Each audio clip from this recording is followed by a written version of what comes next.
cell division means division of cell which is required for maintenance of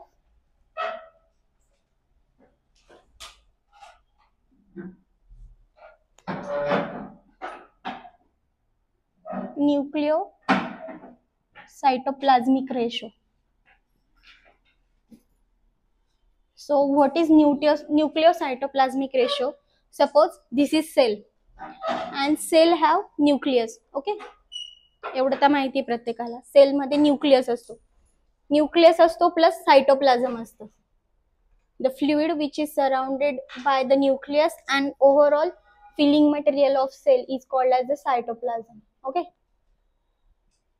cytoplasm plus cell organelles असतात वेगवेगळे. That is endoplasmic reticulum असतं, Golgi complex असतं.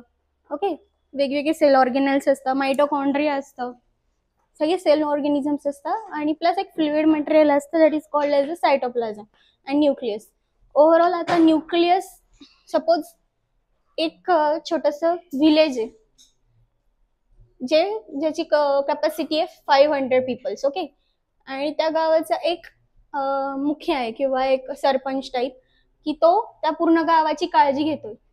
पण eventually जेव्हा गावाची size मोठी होईल, जेव्हा त्याच्यामधले पीपल्स इन्क्रीज होतील, तेव्हा एका पर्सनला ओव्हरऑल जेवढे गावातले लोक आहेत तेवढ्यांची सगळी केअर किंवा जे पण काय मेंटेनन्स आहे ते करणं पॉसिबल होणार. सेम जेव्हा कंटिन्युअसली सेलची ग्रोथ होत असते, सेलचं सायटोप्लाझमिक मटेरियल इन्क्रीज होत असतं बिकॉज जे पण काही त्याच्यामधले जे ऑर्गन्स आहे त्याची पण साईज वाढत असते और ओव्हरऑल सेलची ग्रोथ होत राहते कंटिन्युअसली.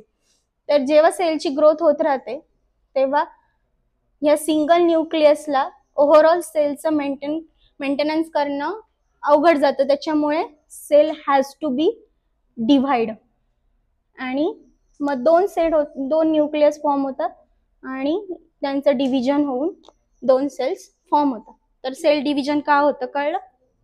कोणाला काही डाऊट? तर न्यूक्लियोसाइटोप्लाझमिक रेशो मीन्स N/C. ओके, आता जसं सायटोप्लाझमिक लेवल सायटोप्लाझम इन्क्रीज होईल तशी ही लेवल इन्क्रीज होईल, पण न्यूक्लियस तर सेम राहणार आहे. सो ही लेवल इन्क्रीज आहे. सपोज न्यूक्लियस 1 आहे आणि सायटोप्लाझमिक लेवल स्टार्टिंगला 2 आहे, तर याचा रेशो येईल 0.5. ओके, नंतर न्यूक्लियस 1च राहणार आहे आणि सायटोप्लाझम सपोज 5 झाला, तर हा रेशो काय येईल 0.2. म्हणजे जसं सायटोप्लाझम ग्रो होईल और इन्क्रीज होईल, सायटोप्लाझम इन्क्रीज होईल, तसं न्यूक्लियोसाइटोप्लाझमिक रेशो डिक्रीज होईल. कळलं ही कन्सेप्ट? सायटोप्लाझम इन्क्रीज होईल आणि N/C असल्यामुळे ही सायटोप्लाझमची व्हॅल्यू डिनॉमिनेटरला असल्यामुळे याची व्हॅल्यू डिक्रीज होईल. आणि ह्या न्यूक्लियोसाइटोप्लाझमिक रेशोच्या मेंटेनन्ससाठी आपल्याला सेल डिव्हिजन करायचं. Okay, clear? नक्की रक्षा? सेलची डिव्हिजन का होते कळलं? करायची आपल्याला शिकायचंय की का होते नाही. तर त्याच्यामध्ये न्यूक्लियोसाइटोप्लाझमिक रेशो आहे त्याचा मेंटेनन्स करण्यासाठी. तर सेलमध्ये न्यूक्लियस असतो बरोबर. तर पहिल्यांदा सेल छोटी असते तेव्हा न्यूक्लियससाठी सेलमधले जे पण काय ऑर्गन्स आहे जे काय आहे ते मेंटेन करण्यासाठी इझी जातं. पण जसं सेल मोठी होते तसं न्यूक्लियस सिंगल राहिल्यामुळे आणि सेलची ग्रोथ झाल्यामुळे न्यूक्लियसला मेंटेन करायला अवघड जातं. त्याच्यामुळे आपण एक न्यूक्लियोसाइटोप्लाझमिक रेशो बघणार आहे. जसे की सायटोप्लाझमिक लेवल सायटोप्लाझम इन्क्रीज होईल म्हणजे सायटोप्लाझम ग्रो होईल आणि न्यूक्लियस सेम राहील. सपोज स्टार्टिंगला आपण कन्सिडर केलं की सायटोप्लाझमची व्हॅल्यू 2 आहे आणि न्यूक्लियसची व्हॅल्यू 1 आहे, तर रेशो काही 0.5. ओके, आणि जेव्हा सायटोप्लाझम इन्क्रीज होईल, जस्ट इन्क्रीज होऊन तो 2 चा 5 झाला, पण न्यूक्लियस 1च आहे, तर व्हॅल्यू काय येईल 1/5 दॅट इज 0.2. मग सायटोप्लाझम इन्क्रीज झाल्यावर न्यूक्लियोसाइटोप्लाझमिक रेशो कमी होतोय. ओके, हे जस्ट एक मॅथमॅटिकल इक्वेशन आहे और व्हॅल्यू आहे. बट ह्या रेशोच्या मेंटेनन्ससाठी आपल्याला सेल डिव्हिजन करायची. ओके, बिकॉज सेल मोठी झाल्यावर न्यूक्लियस छोटा होऊन जाईल, सेल मोठी होऊन जाईल, सायटोप्लाझम जास्त होईल, मग न्यूक्लियसला ते मेंटेन करता येणार नाही, म्हणून सेल डिव्हाइड होईल. ओके, सेल सायकलचे 2 फेजेस आहे.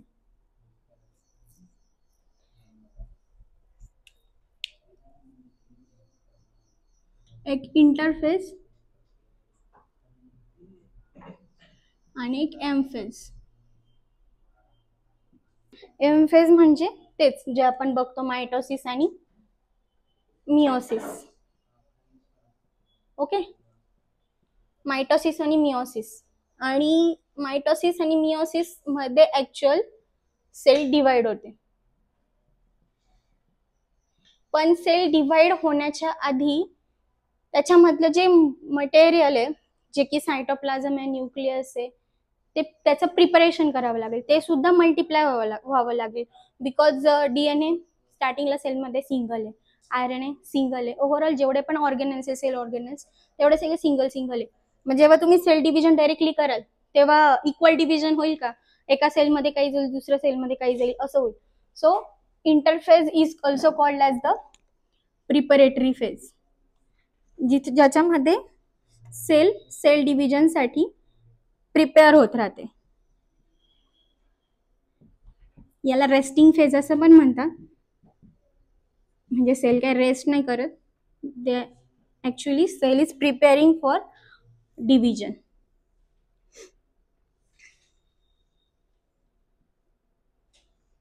आता सपोज सेल डिव्हाइड व्हायला एक अख्खा दिवस लागत असेल, ओके, तर एम फेजला म्हणजे जी ऍक्च्युअल सेल डिव्हिजन आहे त्याच्यासाठी फक्त 24 आवर्स 1 आवर लागतोय. आणि ओव्हरऑल इथे ज्या सेल फेजेस आहे त्याच्यासाठी जास्त वेळ लागतो. त्या सेल फेजेस कुठल्या कुठल्या आहे ते बघू आपण.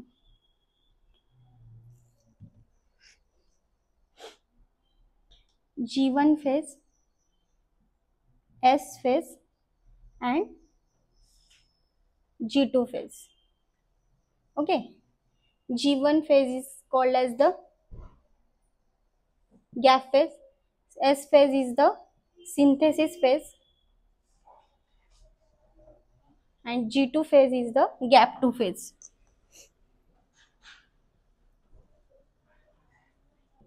Okay, सो G1 फेज मध्ये काय होतं बघू आपण. याच्यामध्ये G1 सेल मध्ये सेल ग्रो होते. ओके,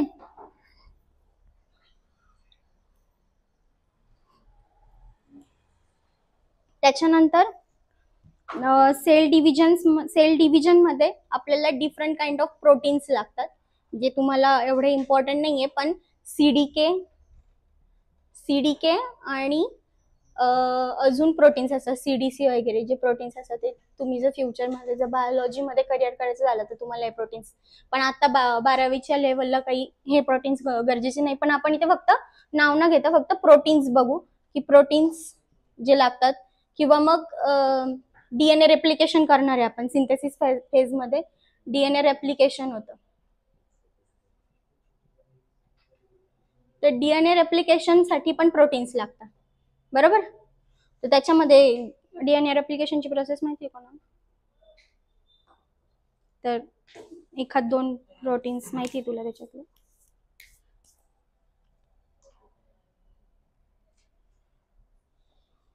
हेलिकेज, डीएनएचा जो स्ट्रँड असतो त्याच्यामधले जे बॉन्डिंग असतं ते ब्रेक करण्यासाठी आपल्याला हेलिकेज लागतो. त्याच्यानंतर लायगेज, टोपोआयसोमरेज,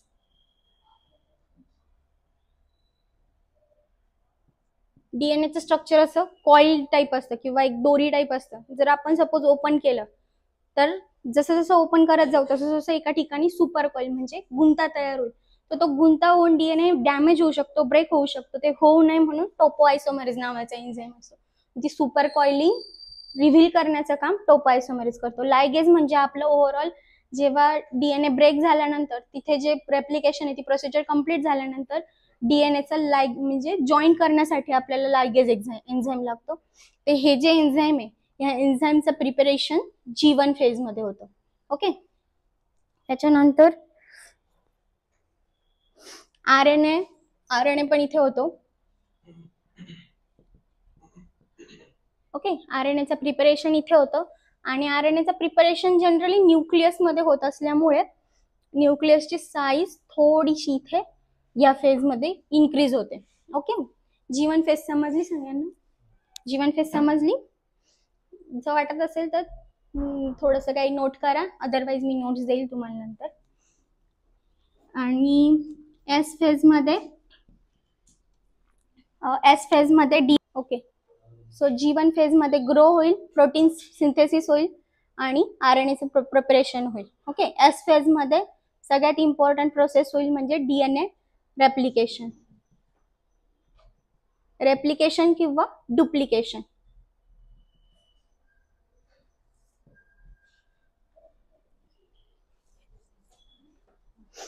आणि डीएनए आता ओव्हरऑल डीएनए खूप मोठा असतो. डीएनएची साईज खूप मोठी, जवळपास 3 × 10⁹ नॅनोमीटर. ओके. एवढी साईज आहे. आणि सेलची साईज काय? ओनली 2 मायक्रोमीटर और समथिंग. तो एवढा मोठा डीएनए एवढ्या छोट्या सेलमध्ये कॉम्पॅक्ट जो मॅनेज करतं त्याच्यासाठी डीएनए एका प्रोटीन्स भोवती गुंडाळलेला असतो. त्या प्रोटीनला म्हणतात हिस्टोन. तर हिस्टोन प्रोटीनचं सिंथेसिस सुद्धा सिंथेटिक फेज मध्ये होईल. आणि हिस्टोन अराउंड जेव्हा डीएनए रॅप होतो तेव्हा त्या मटेरियलला आपण न्यूक्लिओझोम म्हणतो. ओके. तर हिस्टोन प्रोटीनचं सिंथेसिस आणि डीएनए रेप्लिकेशन हे सगळं एस फेज मध्ये होईल. आणि G2 फेज मध्ये ओव्हरऑल सेल फक्त आहे त्याच्यापेक्षा थोडी ग्रो होईल. एवढं सगळं इंटरफेज मध्ये होणार. याला सेल सायकल का म्हणतो ते बघू आपण. सपोज G1 नंतर कुठली फेज येते? G1 नंतर S नंतर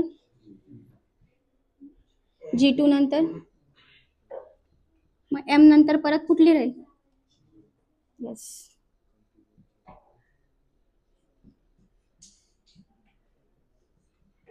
ही जी कंटिन्युअसली चेन होत राहते सर्क्युलेट, त्याच्यामुळे आपण या प्रोसिजरला सेल सायकल असं म्हणतो. ओके. आता एक G1च्या तिथे G0 पण फेज येते. G0 म्हणजे क्विसेंट फेज म्हणतात त्याला.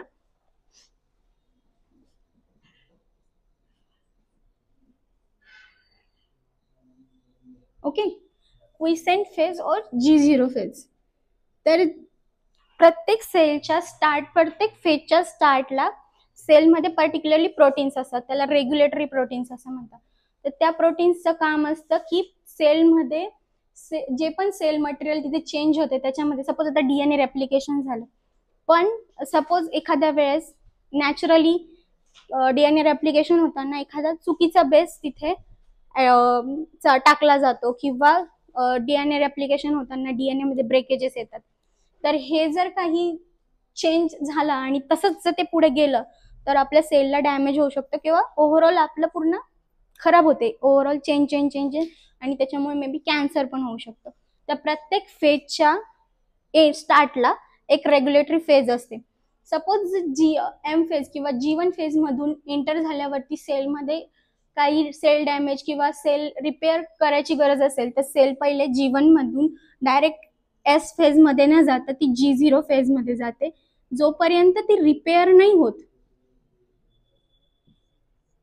तोपर्यंत ती परत G1 फेज मध्ये नाही येत. आणि मग G1 फेज मध्ये जर सपोज ती इथे रिपेअर झाली आणि रिपेअर होऊन ती परत G1 मध्ये येईल आणि मग पुढे सेल सायकल कंटिन्यू होईल. तर आता आपण याच्या हे बघू, डेफिनेशन्स बघू. Suppose S phase, that S phase is the phase between G1 and G2. Okay. S phase is the phase between G1 and G2. G2 is phase between S phase and consecutive M phase. Okay. त्याच्यानंतर जीवन आपण हा consider करू. G one is phase between M phase and consecutive S phase. Okay, कोणतं राहिलं आता?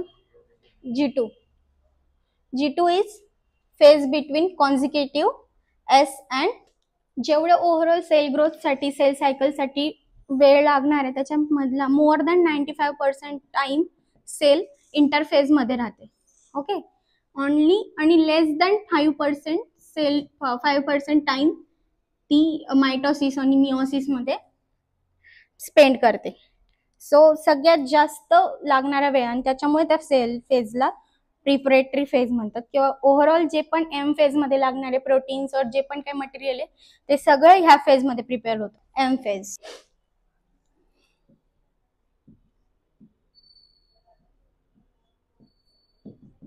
M phase means M फेजला karyokinesis असे सुद्धा म्हणतात.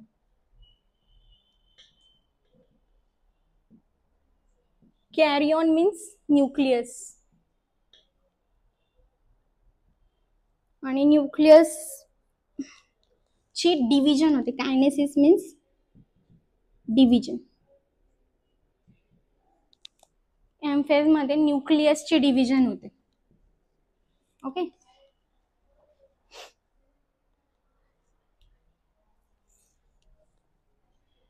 आणि प्लस अजून काय होतं, सेल डिव्हिजन मीन्स सायटोकायनेसिस. दोन फेजेस असतात एम फेज मध्ये, काय karyokinesis and cytokinesis. Cytokinesis means सायटोप्लाझमचं डिव्हिजन होतं.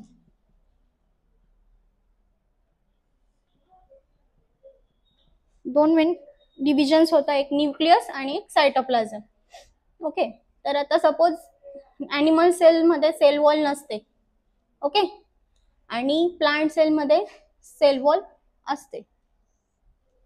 तर ॲनिमल सेलचं इझी आहे. सायटोप्लाझम डिवाइड होण्याच्या वेळेस एक फरो फॉर्म होतो आणि तो फरो जॉईंट झाला की सेल डिवाइड होऊन जाते. ओके, ॲनिमल सेलमध्ये. पण इथे सेल वॉल असल्यामुळे आणि ती सेल वॉल खूप जास्त रिजिड असल्यामुळे सेल सायटोप्लाझम डिवाइड व्हायला थोडा प्रॉब्लेम येतो.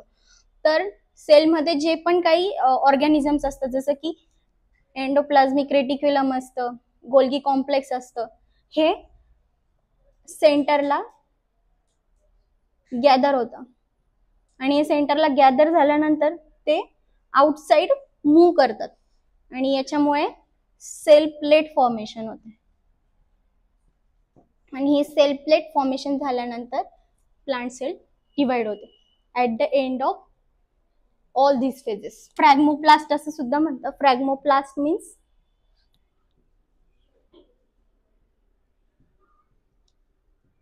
फ्रॅग्मो मीन्स फ्रॅगमेंट.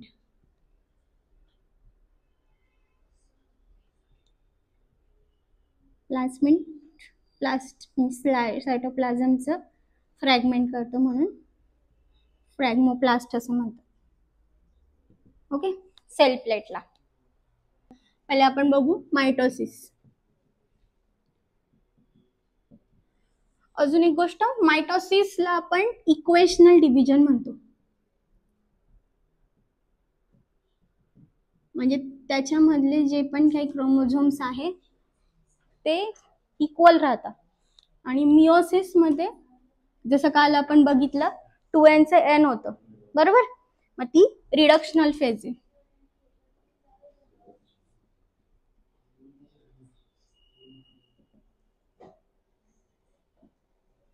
ओके, तर मायटोसिस मध्ये डिफरंट फेजेस आहे. सगळ्यात पहिले prophase, metaphase, anaphase, telophase and लास्टला सायटोकायनेसिस. हे 4 कॅरिओकायनेसिस मध्ये येतात, म्हणजे न्यूक्लियसच्या डिव्हिजन मध्ये येतात. लास्टला सायटोकायनेसिस होतं. ओके, तर आता आपण सिंगल सिंगल बघू की प्रोफेज मध्ये काय होतं.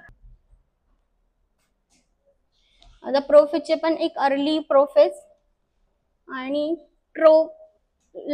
लेट प्रोफेज किंवा मग प्रोमेटाफेज असं म्हणतात.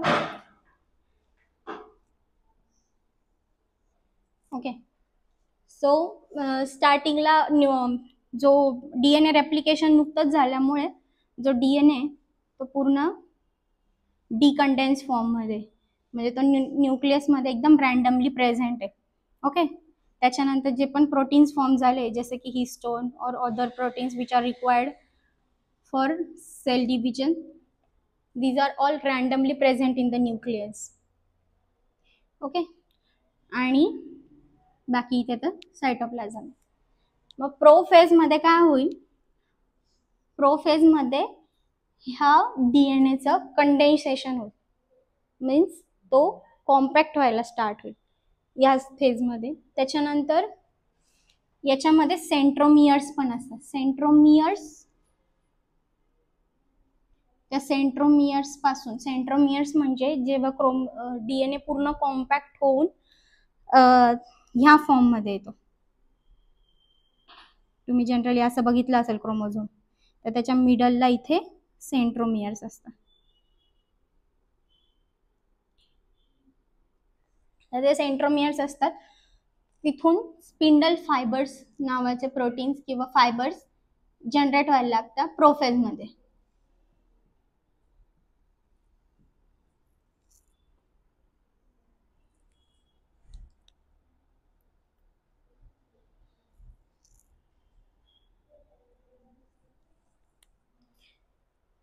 नंतर न्यूक्लिअर एन्व्हलप ब्रेक व्हायला लागतं, म्हणजे जे न्यूक्लिअर एन्व्हलप आहे ते ब्रेकडाऊन व्हायला स्टार्ट होतं प्रोफेजमध्ये. ओके, आणि न्यूक्लिओलस डिसअपियर, म्हणजे जे काही न्यूक्लिओलस म्हणजे इथे जे काही मटेरियल प्रेझेंट असेल, न्यूक्लिओलस मध्ये जनरली आरएनए किंवा जे पण आरएनए साठी लागणारे, सिंथेसिस साठी लागणारे जे पण प्रोटीन्स असतात ते जनरली न्यूक्लिओलस मध्ये प्रेझेंट असतात. न्यूक्लिओलस हा न्यूक्लियस मध्येच असतो आणि तो न्यूक्लिओलस इथे डिसअपियर होऊन जातो प्रोफेज मध्ये. ओके, प्रोफेज क्लिअर आहे. क्रोमोझोमचं डीएनएचं कॉम्पॅक्शन होतं, स्पिंडल फायबर्स जनरेट होता, न्यूक्लिअर एन्व्हलप ब्रेकडाऊन व्हायला स्टार्ट होतं आणि न्यूक्लिओलस पूर्ण डिसअपियर होऊन जातो प्रोफेज मध्ये. त्याच्यानंतर मेटाफेज. मेटाफेज मध्ये क्रोमोझोम्स कंटिन्यू टू कंडेन्स, म्हणजे क्रोमोझोम्सचं कंडेन्सेशन होतं. त्याच्यानंतर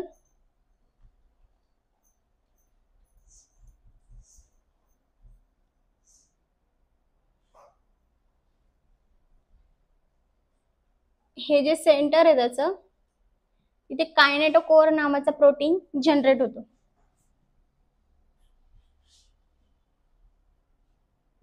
ॲट द सेंट्रोमियर. देन मायक्रोटिक, जे मागच्या फेज मध्ये आपण बघितलं की स्पिंडल फायबर्स जनरेट होतात, ते स्पिंडल फायबर्स आहे ते ह्या कायनेटोकोअर्सला अटॅच होतात. ओके, ह्या फेज मध्ये स्पिंडल फायबर्स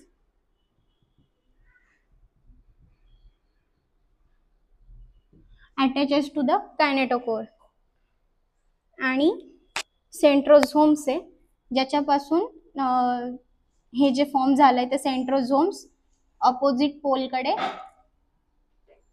मूव्ह व्हायला लागतं. ओके, आणि ह्या सेंट्रोझोमचं डिव्हिजन सुद्धा एस फेज मध्ये डीएनए सोबतच झालेलं असतं. ओके, सो काय काय बघितलं, क्रोमोझोमचं कंडेन्सेशन होतं, त्याच्यानंतर कायनेटोकोर्स फॉर्म होता, कायनेटोकोर्स सायटोमियरला सेंट्रोमियरला अटॅच होता आणि त्या कायनेटोकोरला स्पिंडल फायबर अटॅच होऊन सेंट्रोझोम्स अपोजिट पोलला जातं मेटाफेज मध्ये. क्रोमोझोमचं कंडेन्सेशन होईल, कॉम्पॅक्शन होईल, कायनेटोकोर्स फॉर्म होतील आणि कायनेटोकोर्सला स्पिंडल फायबर अटॅच होतील आणि सेंट्रोझोम्स अपोजिट पोलला जातील. ओके, मेटाफेज मध्ये. क्लिअर. जे पण कंडेन्स झालेले क्रोमोझोम आहेत ते सेंटरला अरेंज होतील.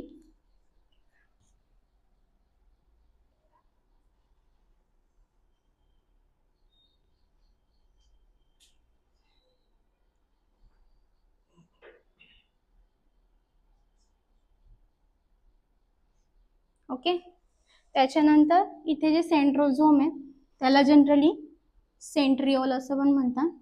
त्याच्यामधून स्पिंडल फायबर्स येतील. ते स्पिंडल फायबर्स कायनेटोकोरला अटॅच होतील. ओके, याच्यामधून खूप सारे स्पिंडल फायबर्स आलेले असतात एकाच टाइमला, आणि ते जिथे जिथे कायनेटोकोर्स प्रेझेंट असतील तिथे तिथे ते अटॅच होतील.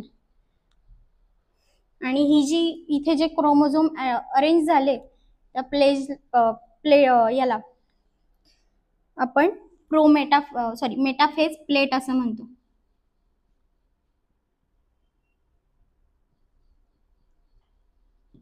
ओके, इथे क्रोमोझोम सेंटरला जे अरेंज झाले त्या जी लाईन तयार झाली त्याला मेटाफेज प्लेट असं म्हणतात. ओव्हरऑल सेंट्रिओल्स मधून जेवढे पण स्पिंडल फायबर्स आले ते कायनेटोकोर्सला अटॅच होतील. त्याच्यानंतर each sister chromatid is attached to spindle fiber originating from opposite.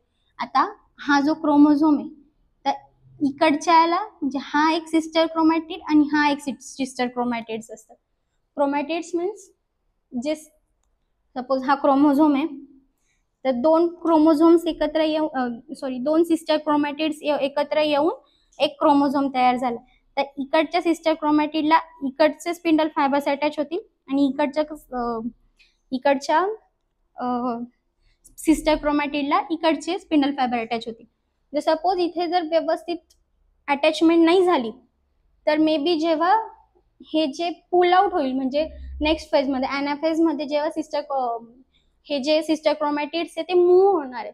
जर हे व्यवस्थित अटॅचमेंट इथे झाली नाही, फक्त इकडचं स्पिंडल फायबर अटॅच नाही झालं, फक्त इकडचं स्पिंडल फायबर अटॅच झाला, तर जेव्हा पूल होईल तेव्हा ओव्हरऑल जो क्रोमोझोम आहे किंवा जेवढा पण प्रेझेंट आहे तेवढं सगळं तिकडे चाललं जाईल. तर मग प्रॉपर डिव्हिजन होईल का? नाही होणार. सो स्पिंडल फायबरची कायनेटोकोरला अटॅचमेंट एकदम प्रॉपर असली पाहिजे.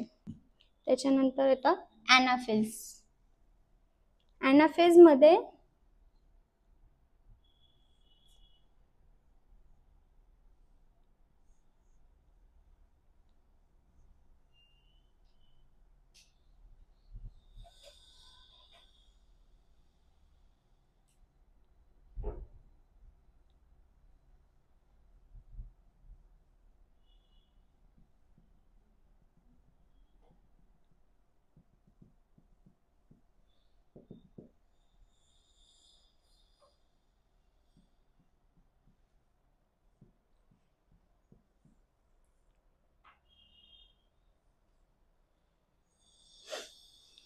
जे आता सपोज हे जे दोन सिस्टर क्रोमॅटिड्स एकत्र जॉईन झाले तर त्यांना जो जॉईन करणारा प्रोटीन आहे त्याला कोहेझिन असं म्हणतात.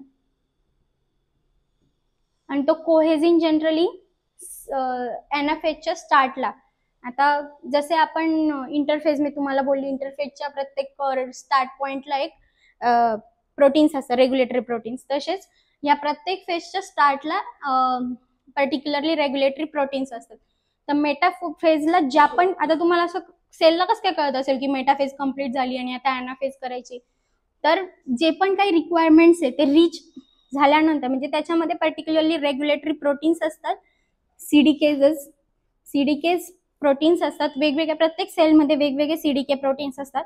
तर ते सीडीके प्रोटीन्स चेक करतात की पर्टिक्युलर सेलमध्ये ह्या स्टेजला ज्या गोष्टी झाल्या पाहिजे त्या झाल्या आहेत की नाही. जर सपोज झाल्या असेल तर सेल नेक्स्ट फेज मध्ये एंटर होईल, अदरवाईज सेल त्याच फेज मध्ये राहील आणि नंतर ती सेल डिरेक्टली G0 फेज मध्ये चालली जाईल, बिकॉज त्याच्यामधले जे पण काही मटेरियल आहे ते व्यवस्थित डिवाइड नाही होते.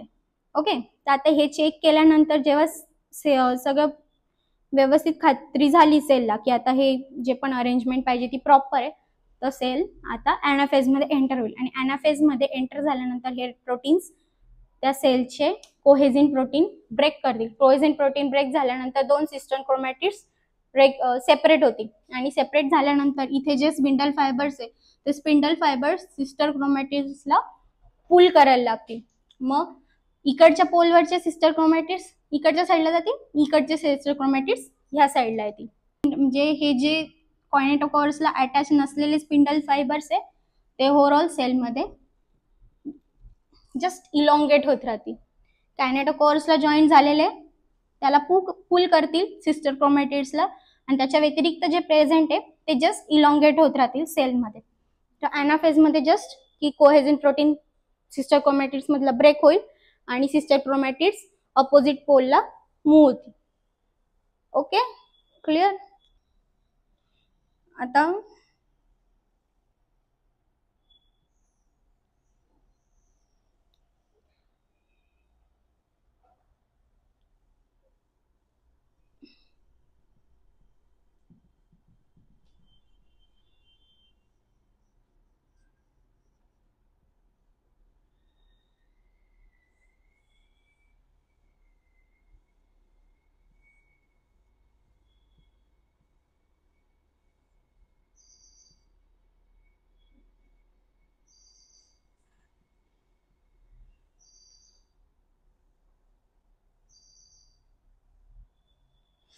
ओके, तर सिस्टर क्रोमॅटिड्स जे मूव्ह झाले होते ते जे कंडेन्स फॉर्म मध्ये होते ते परत डिकंडेन्स होतील.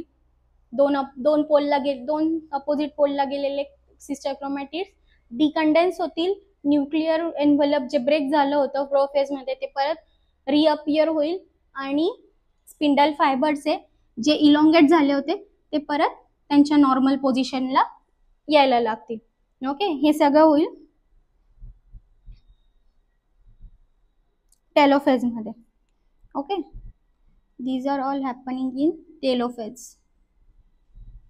आणि त्याच्यानंतर सायटोकायनेसिस म्हणजे आता last stage that is we are dividing the cytoplasm. आणि जसं आपण पहिले पाहिलं एक सेलचा फरो फॉर्म होईल ॲनिमल सेलमध्ये आणि इकडची जे म्हणजे इथे सपोज आपण जर इथे डायग्राम काढली तर सेलचा फरो फॉर्म होईल आणि इकडचे न्यूक्लियस इकडचं जे काय ते सगळं इकडच्या साईडला राहील. आता हे न्यूक्लियस पूर्ण अपियर होईल. याच्यामध्ये क्रोमोझोम अजून डिकंडेन्स फॉर्म मध्येच राहील DNA. बाकीचे प्रोटीन्स जनरेट होतील. सेंट्रिओल्स पण डिव्हाइड होतील. प्रत्येक सेलला सेंट्रिओलचं डिव्हिजन ऑलरेडी झाल्यामुळे प्रत्येक सेलला एक सेंट्रिओल येईल आणि बाकीचे सेल ऑर्गनल्स रिअपियर व्हायला लागतील जसे की गोल्गी कॉम्प्लेक्स, त्याच्यानंतर एंडोप्लाझ्मिक रेटिक्युलम. ओके, जे पण अदर माइटोकॉन्ड्रिया वगैरे जेवढे पण सेल ऑर्गेनल्स असतात ते रिअपियर होतील आणि इथे फरो फॉर्म होईल, सेलचं डिव्हिजन होईल आणि लास्टला एका सेलपासून 2 डॉटर सेल्स फॉर्म होतील. आणि प्लांट सेलमध्ये सेल प्लेट फॉर्म होईल. सेम टाईप ऑफ बाकी सगळ्या प्रोसिजर सेम होईल, फक्त इथे फरो फॉर्म होण्याच्या ऐवजी सेल प्लेट फॉर्म होईल आणि सेल डिव्हिजन होईल. ओके, झालं. एक सेल पासून 2 सेल इथे तयार झालं. या पूर्ण प्रोसिजरला आपण मायटोसिस म्हणणार. ओके, गॅमेटिक और सेक्स सेल्स किंवा गॅमेटिक सेल्स जे असतात त्याच्यामध्येच फक्त मिओसिस होतो. अदरवाईज जे पण बॉडीच्या सेल्स आहेत ते फक्त मायटोटिकली डिवाइड होत्या आणि त्याच्यामध्ये 2n असतं. Okay, that are all cells are diploid. But मिओसिसमध्ये गॅमेटिक सेल्स असतात ज्या की आपल्याला हॅप्लॉइड लागतात. बिकॉज एक मेल पॅरेंट कडून येणारा हॅप्लॉइड सेल आणि फिमेल पॅरेंट कडून येणारा हॅप्लॉइड सेल्स यांचं फ्युजन होऊन जी सेल फॉर्म होईल ती 2n असेल आणि त्यांच्यामध्ये दोघांचे कॅरेक्टर येतील. त्याच्यासाठी जे सेलचं प्रिपरेशन करावं लागतं त्याच्यासाठी सेल हॅप्लॉइड लागते आणि म्हणून गॅमेटिक सेल्समध्ये मिओसिस होतं. अदर सेल्समध्ये मिओसिस होत नाही. प्रत्येक सेलमध्ये म्हणजे आता सपोज हॅप्लॉइड सेल आहे तर त्याच्यामध्ये 23 क्रोमोझोम आणि एका सेलमध्ये 23 क्रोमोझोम. आणि जनरली कधी कधी अनफेवरेबल कंडिशन्समध्ये किंवा जेनेटिकली किंवा ओव्हरऑल एन्व्हायरमेंटच्या फॅक्टरमुळे सुद्धा कधी कधी तर ट्रायसोमी वगैरे कंडिशन होते, ज्याच्यामध्ये सिंड्रोम्स फॉर्म होतात. त्याच्यामध्ये ते मेंटली रिटार्डेड वगैरे चिल्ड्रन्स असं ट्रायसोमी और क्लीन फिल्टर सिंड्रोम वगैरे, ज्याच्यामध्ये एकतर क्रोमोझोमचा नंबर एकने वाढलेला असतो और एकने कमी झालेला असतो. तर हे सगळं ह्या स्टेजमध्ये होतं की मिओसिसमध्ये प्रॉपर क्रोमोझोमचे डिव्हिजन नाही होत. तर आता मिओसिसमध्ये 2 स्टेजेस आहे, meiosis 1 and meiosis 2. Meiosis 2 directly metaphase सारखीच आहे. ओके, एकदम exact copy of mitosis. Meiosis 2 means. आणि मिओसिस 1 मध्ये थोडा चेंजेस होतो. मिओसिस 1 मध्ये परत 5 फेजेस आहे. That is leptotene, zygotene, pachytene, diplotene and dikinesis. These are all phases of meiosis prophase 1. Okay, meiosis मधले प्रोफेज 1 मधले एवढे फेजेस आहे, आणि मग त्याच्यानंतर परत मेटाफेज 1,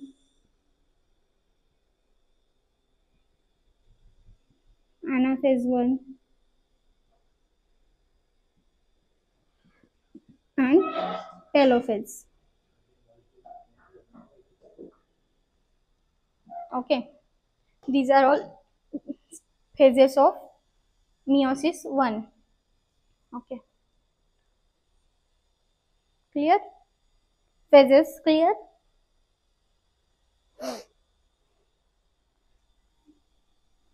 थोड्या वेळासाठी आपण फक्त प्रोफेज 1 वर फोकस करू.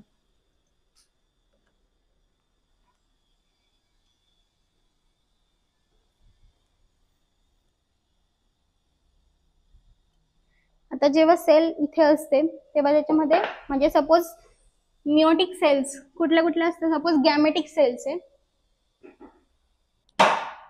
2 क्रोमोझोम्स, एक मदर कडून आलेला आणि एक फादर कडून आलेला. तर सपोज आपण होमोलॉगस क्रोमोझोम कन्सिडर करू.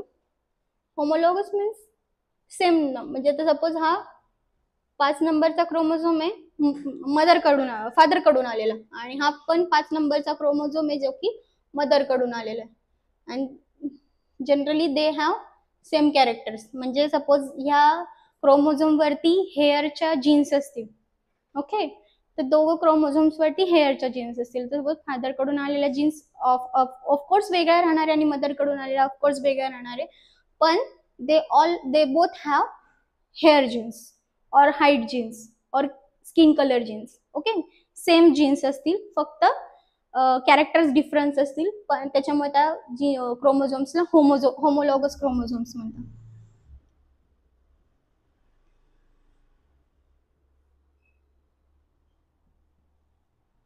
Okay, homologous chromosome clear. आता लिप्टोटीन बघू आपण. लिप्टोटीन मध्ये कंडेन्सेशन होईल. ओके, जसं प्रोफेज 1 मध्ये मायटोसिसच्या प्रोफेज 1 मध्ये झालं होतं तसंच सेम हिअर कंडेन्सेशन होईल.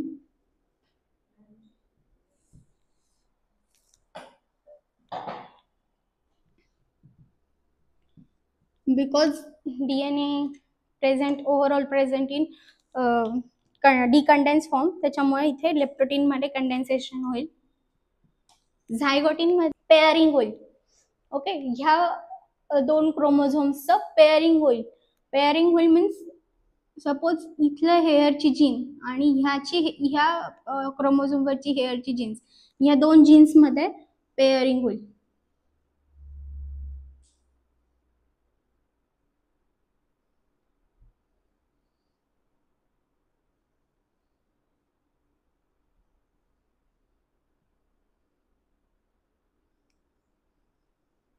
ओके, आणि या पेअरचं जनरली की एक्स स्ट्रक्चर फॉर्म होते, बरोबर, एक्स लाईक स्ट्रक्चर. आणि ह्या पेअरिंगला इथे सिनॅप्टोनेमल कॉम्प्लेक्स असं म्हणतात.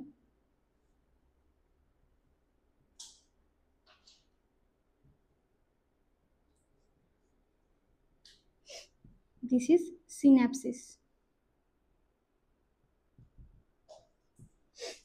ओके, होमोलोगस क्रोमोझोम्सचं पेअरिंग होईल, त्याच्यानंतर इथे सिनॅप्सिस फॉर्म होईल. या कॉम्प्लेक्सला सिनॅप्टोनेमल कॉम्प्लेक्स असं म्हणतात. आता क्रॉसिंग ओव्हर होईल, मीन्स इथले जे जीन्स आहे आणि इथले जे जीन आहे यांच्यामध्ये क्रॉसिंग ओव्हर होईल.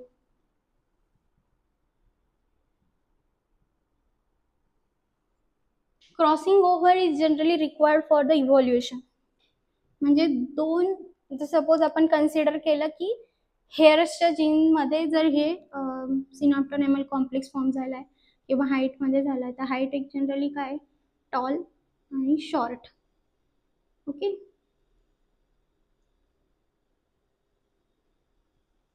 तर क्रॉसिंग ओव्हर होताना इथे दोन कॅरेक्टर्स असतील, बरोबर, हाईटचे.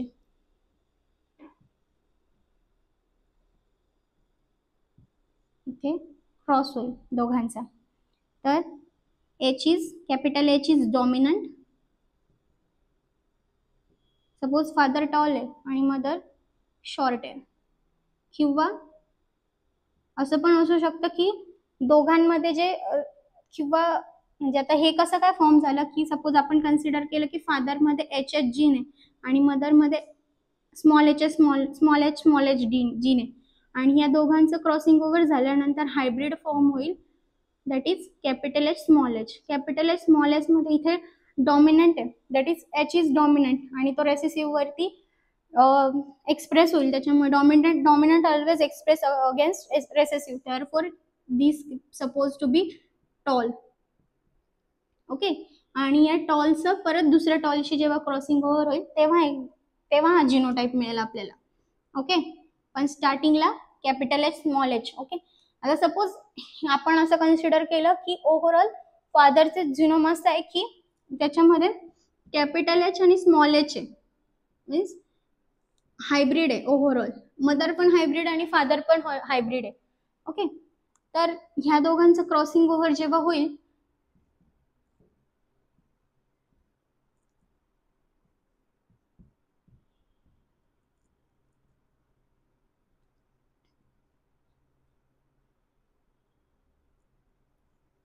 एकच रेसेसिव्ह राहील, किंवा ओव्हरऑल जे पण काही, तर ते दोघांमधले कॅरेक्टर जेव्हा आपण म्हणतो की काही कॅरेक्टर्स मदर कडून आले, काही कॅरेक्टर फादर कडून आले, तर हे कुठे होतं, तर ऍक्च्युअली ह्या सिनॅप्टोनेमल कॉम्प्लेक्स मध्ये जेव्हा फॉर्म झाल्यानंतर जेव्हा क्रॉसिंग ओव्हर होईल, जेव्हा कॅरेक्टर मिक्स होतील, डॉमिनंट कॅरेक्टर एक्सप्रेस होतील, ओव्हरऑल त्या फेजमुळे आपल्याला जनरली एकतर रिकॉम्बिनेशन होतं, मीन्स कॉम्बिनेशन फॉर्म होतात, आणि जे डॉमिनंट असतात ऑलवेज ते एक्सप्रेस होतात, रेसेसिव्ह कॅरेक्टर सप्रेस होता, आणि these all reactions happening because of recombination of this synaptonemal complex आणि क्रॉसिंग ओव्हर तिथे जे झायगोटीन मध्ये सिनॅप्टोनेमल कॉम्प्लेक्स फॉर्म झालं. आता पॅचेटिंग मध्ये क्रॉसिंग ओव्हर झालं.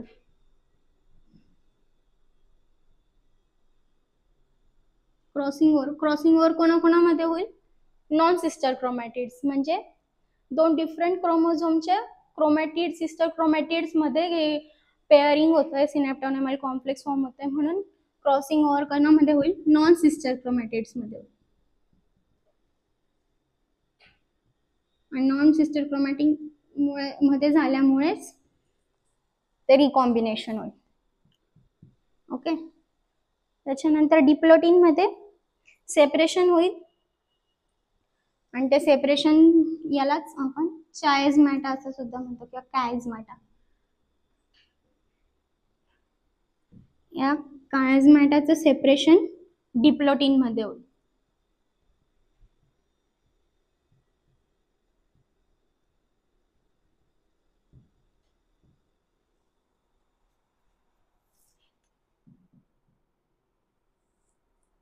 डायकायनेसिस मध्ये टर्मिनेशन ऑफ चायझमॅटा.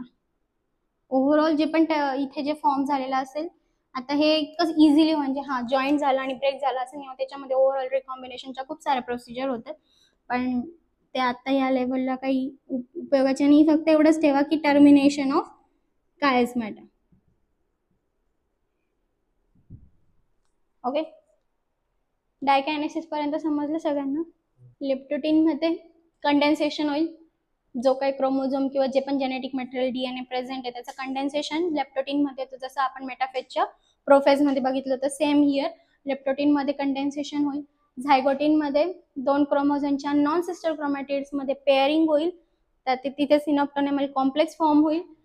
त्याच्यानंतर त्या नॉन सिस्टर क्रोमॅटिन मध्ये क्रॉसिंग ओव्हर होईल, रिकॉम्बिनेशन होईल आणि कायझमॅटा फॉर्म होईल. ओके, कायझमॅटाचं सेपरेशन होईल आणि त्या सेपरेशनची प्रोसिजर डायकायनेसिस मध्ये एंड होईल. ओके, टर्मिनेशन होईल. सपोज आता मी सिंगल आर्म काढते, म्हणजे ओव्हरऑल पूर्ण स्ट्रक्चर काढण्या, इथे स्ट्रक्चर आहे पण आता आपण फक्त एवढा आर्म काढलाय, तर एवढ्या आर्म मध्ये इथे सपोज जर हे जो सिनॅप्टोनेमल कॉम्प्लेक्स फॉर्म झालाय, तर ह्या सिनॅप्टोनेमल कॉम्प्लेक्सच्या अंडर जो पण जीन इथे प्रेझेंट असेल, आणि सपोज आपण एक्झाम्पल घेतलं की तो जीन हाईटचा आहे. ओके, हाईटचं कॅरेक्टर, हाईटचं जीन ह्या क्रोमोझोमवर सिनॅप्टोनेमल कॉम्प्लेक्सच्या बिटवीन प्रेझेंट आहे. ओके, तर इथे पेअरिंग झाल्यामुळे दोन वेगवेगळ्या हाईटचे जीन्स एकत्र आले. सपोज आता इथे मदरचं सपोज आहे की फादरचं सपोज आहे की capital H which is tall, which determine the tallness, and मदरचं आहे एच आणि या दोघांचं क्रॉस झालं, क्रॉसिंग ओव्हर झालं, म्हणजे हे 2 कॅरेक्टर्स क्रॉस झाले. आणि हे क्रॉस झाल्यानंतर इथून जनरली आता हे दोघं कॅपिटल एच दोघं कॅपिटल आपण एक सिंगल घेतलं, इथे दोघं एच म्हणून आपण हा सिंगल घेतला आणि ह्या दोघांचं क्रॉसिंग ओव्हर होऊन capital H small H form होतो. ओके, आणि कॅपिटल एच स्मॉल एच हा हायब्रिड आहे आणि इथे डॉमिनंट कोण आहे, capital H. Okay, dominant character recessive character माहिती आहे. डॉमिनंट कॅरेक्टर म्हणजे जे जनरली एक्सप्रेस होतं किंवा जे दुसऱ्या कॅरेक्टरला सप्रेस करतात, जे की रेसेसिव्ह असतात. जेनेटिक्स मध्ये आपण जनरली हे एकदम डिटेलमध्ये बघू, आता जस्ट ओव्हरलुक करा. क्रॉसिंग ओव्हर समजण्यापुरती तरी समजतंय का डॉमिनंट आणि रेसेसिव्ह काय. डॉमिनंट म्हणजे जो एक्सप्रेस होतोय आणि रेसेसिव्ह म्हणजे तो सप्रेस होतोय. रेसेसिव्ह केव्हा एक्सप्रेस होईल, जेव्हा दोघं पण कॅरेक्टर दोघं पण जीन्स जेव्हा स्मॉल एच असतील तेव्हाच फक्त रेसेसिव्ह एक्सप्रेस होईल. अदरवाइज एव्हरी कंडिशन मध्ये जेव्हा पण कॅपिटल एच प्रेझेंट आहे तेव्हा प्रत्येक वेळेस कॅपिटल एचच एक्सप्रेस होईल, म्हणजे टॉल कॅरेक्टरच एक्सप्रेस होईल. ओके, क्लिअर लक्ष. तर कॅपिटल एच इकडून आला, स्मॉल एच इकडून आला, इथे कॅरेक्टर तयार झाला हायब्रिड आणि कॅपिटल एच असल्यामुळे ते टॉल आहे. आता या दोघांचं परत ही तर फर्स्ट जनरेशन झाली, आता सेकंड जनरेशन तयार होईल. सेकंड जनरेशन मध्ये कॅपिटल एच आणि स्मॉल या दोघांचं क्रॉसिंग ओव्हर होईल. ओके, आणि ते क्रॉसिंग ओव्हर झाल्यानंतर हे क्रॉसिंग ओव्हर कसं होतंय माहिती का, कॅपिटल एच इकडून आला, कॅपिटल एच इकडून आला. Okay, first character. त्याच्यानंतर कॅपिटल एच इकडून आला, स्मॉल एच इथून आला, बरोबर. आता परत इथे काय येईल सांग बरं. आणि ह्या बॉक्स मध्ये बोथ स्मॉल एच. ओके, तर ओव्हरऑल हे तिघं पण कॅरेक्टर काय एक्सप्रेस करतील, टॉल. आणि हा ओके, टॉल आणि शॉर्ट. तर ओव्हरऑल हे जे मिक्सिंग होत आहे कॅरेक्टर्स आणि त्याच्यानंतर जे हायब्रिड्स और जे फॉर्म होत आहे, that overall procedure is called as the crossing over, म्हणजे मिक्सिंग ऑफ जीन्स और मिक्सिंग ऑफ कॅरेक्टर्स. ओके, जर एकाच कॅरेक्टर इथे असतं, सपोज फादर कडूनच येतं आणि तेच एक्सप्रेस होते, तर ओव्हरऑल आपण सगळं फादर सारखंच असतो, टॉल असतो, फेसिंग वगैरे सगळं सेम असतं. पण आपल्यामध्ये काही मदरचे पण कॅरेक्टर आणि 5 फादरचे पण कॅरेक्टर, आणि ते कशामुळे, तर क्रॉसिंग ओव्हरमुळे. जे होमोलॉगस क्रोमोझोम मध्ये जे क्रॉसिंग ओव्हर होत आहे आणि जो डॉमिनंट आहे तो एक्सप्रेस होतो. असं काही नाही की फादर मध्येच डॉमिनंट असू शकतो, कधी कधी मदर्स मध्ये पण. आता सपोज आपण हेअर घेतले, तर हेअर मध्ये generally curly hair dominant over the straight hair. Okay, curly hair dominant over the straight hair. पण फादरचे जर सपोज आपण कॅपिटल सी आणि स्मॉल सी कन्सिडर केलं, capital C is for curly hair आणि small hair is sorry short straight hair is for small C.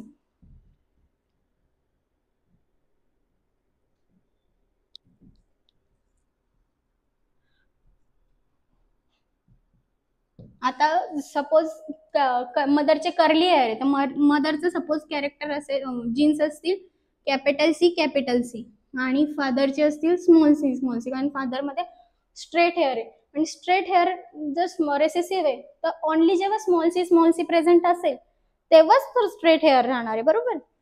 त्याच्यामुळे father मध्ये character काय असतील, स्मॉल सी. आता मदर मध्ये एक तर कॅपिटल सी असू शकतं, नाही तर अजून काय असू शकतं कर्लीसाठी. येस, हे दोघं पण असू शकतात. आता स्टार्टिंगला आपल्याला माहिती नाही मदर मध्ये नक्की कॅपिटल सी की स्मॉल सी. त्याच्यामुळे आपण दोघांचं पण क्रॉसिंग ओव्हर चेक करू. कॅपिटल सी आणि स्मॉल सीचं आपण जर केलं स्टार्टिंगला,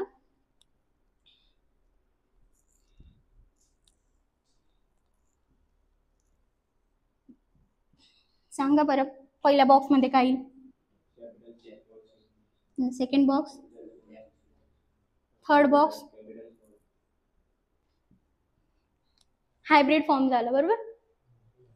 capital C small C both are sorry all fours are capital C small C. म्हणजे जर सपोज पॅरेंट मदर पण डॉमिनंट आहे, मदर डॉमिनंट आहे which have both capital C आणि father which have both small C, then त्यांचे जेवढे पण offspring असतील तेवढे सगळ्यांचे, मग ते एक तर बॉय असो नाही तर गर्ल असो, सगळ्यांचे केस काय राहतील, कर्ली राहतील. कारण की डॉमिनंट कॅरेक्टर एक्सप्रेस म्हणजे 50% ऑफस्प्रिंग कोणी पण, म्हणजे बॉय असो नाही तर गर्ल्स असो, 50% कर्ली राहतील, 50% स्ट्रेट वाली राहतील. डिपेंड ऑन कॅरेक्टर और जे पण काय त्यांचे जेनेटिक मेकअप आहे त्याच्यानुसार ते ऑफस्प्रिंगचे जनरली कॅरेक्टर कुठलं एक्सप्रेस होणार आहे हे होतं आणि ते क्रॉसिंग ओव्हर क्लिअर. आता प्रोफेज 1च्या एवढ्या सगळ्या फेजेस झाल्या. ओके, प्रोफेज 1 इथे संपली. आता आपण मेटाफेज 1 बघू.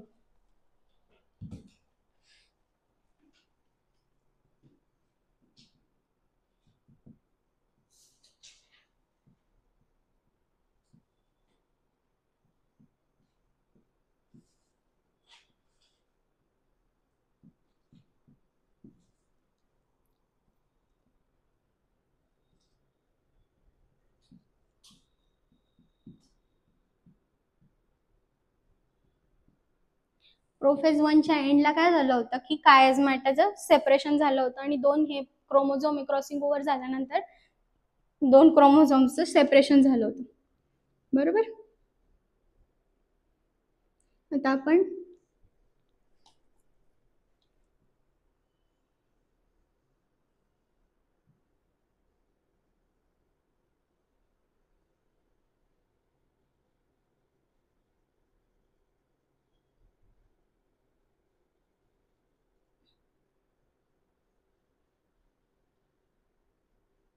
ओके हा पार्ट इथला पार्ट इकडे गेलाय आणि इकडे म्हणजे हे क्रॉसिंग ओव्हर इंडिकेट केलंय सपोज. आणि मेटाफेजच्या इकडे काय झालं होतं आपल्या मायटोसिसच्या मेटाफेजला all chromosomes arrange at equatorial plate. Okay, तर सेम हियर इथे पण क्रोमोझोम्स येतील, पण इथे क्रोमोझोमचा नंबर डबल आहे. ओके, तिथे सिस्टर क्रोमॅटिड्सला अटॅच होतील, इथे काय कशाला अटॅच होतील, इथे डिरेक्टली क्रोमोझोमला अटॅच होतील. ओके, म्हणजे स्पिंडल फायबर सेंट्रिओल्स मधून जे आले आहेत ते डायरेक्टली क्रोमोझोमच्या सेंट्रोमियरला अटॅच होतील. आणि सेपरेशन होताना काय सेपरेट होईल, सिस्टर क्रोमॅटिड सेपरेट होतील की क्रोमोझोम सेपरेट होतील. एनाफेज मध्ये डिरेक्टली क्रोमोझोम्स, म्हणजे सेपरेशन होताना हा अख्खा क्रोमोझोम इकडे येईल आणि हा अख्खा क्रोमोझोम इकडे येईल. आणि जेव्हा डॉटर सेल फॉर्म होतील तेव्हा तिकडे फक्त सिस्टर क्रोमॅटिड्स ट्रान्सफर झाले होते, पण इथे अख्खा क्रोमोझोम ट्रान्सफर होईल. Okay, and these are all nothing but our gametes. Okay, एका गॅमेटमध्ये एक कॅरेक्टर, दुसऱ्या गॅमेटमध्ये दुसरा कॅरेक्टर. सपोज याच्यामध्ये टॉल वाला कॅरेक्टर आहे आणि हा गॅमेट मेल गॅमेट मध्ये सोबत जर फ्यूज झाला तर त्याच्यामध्ये काय येईल, सॉरी ऑलरेडी फ्यूज झालाय, याच्यामध्ये टॉल आलाय सपोज, मग काय होईल, हा गॅमेट जर एक्सप्रेस झाला तर ऑफस्प्रिंगची हाईट टॉल राहील. याच्यामध्ये सपोज शॉर्ट आहे आणि हा एक्सप्रेस झाला किंवा याचं पुढे सेल डिव्हिजन झालं तर इथे शॉर्ट कॅरेक्टर येईल.